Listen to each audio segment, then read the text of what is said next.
రాజకీయ జీవితం ఈడ నుంచి మొదలైంది. కార్పొరేటర్ గెలవక ముందుకే ఈ కమ్యూనిటీ హాల్ కట్టియడం జరిగింది మా బస్తీవాసులకు. లోయనగర్ అంటే నా గుండెకాయ, వాళ్ళ గురించి నిరంతరం పనిచేస్తాము.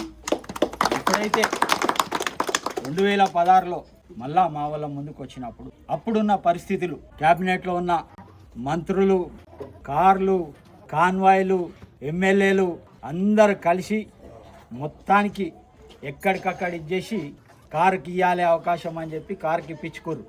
ఏమా గుండు సున్నా, 5 ఏళ్ళు గుండు సున్నా చేసి 2020లో కేంద్ర హోంమంత్రి, కేంద్ర మంత్రులు, ఎంపీలు, ఎమ్మెల్యేలు అందరూ కూడా కలిసి కట్టుగా వచ్చి చెవుల పువ్వు పెట్టి పోయిరు. ఏం కాలే. మళ్ళా మేము వస్తే ఖచ్చితంగా మా ప్రాంత ప్రజలను అభివృద్ధి చేస్తాం, ఈ బతుకులు బాగుపడతాయి, ఈ ఏరియా బాగుపడుతుంది అని చెప్పి సందర్భంగా తెలియజేసుకుంటూ, ఇక ఒకటే అవకాశం మా వాళ్ళందరికీ కూడా తెలియజేస్తుంది ఏంటంటే, మీ భద్రనను కాపాడుకొని కడుపులో పెట్టుకుంటారా చంపుకుంటారా మీరు నిర్ణయించుకోవాలి. జై భద్రన్న! భద్రన్న నాయకత్వం! భద్రన్న నాయకత్వం!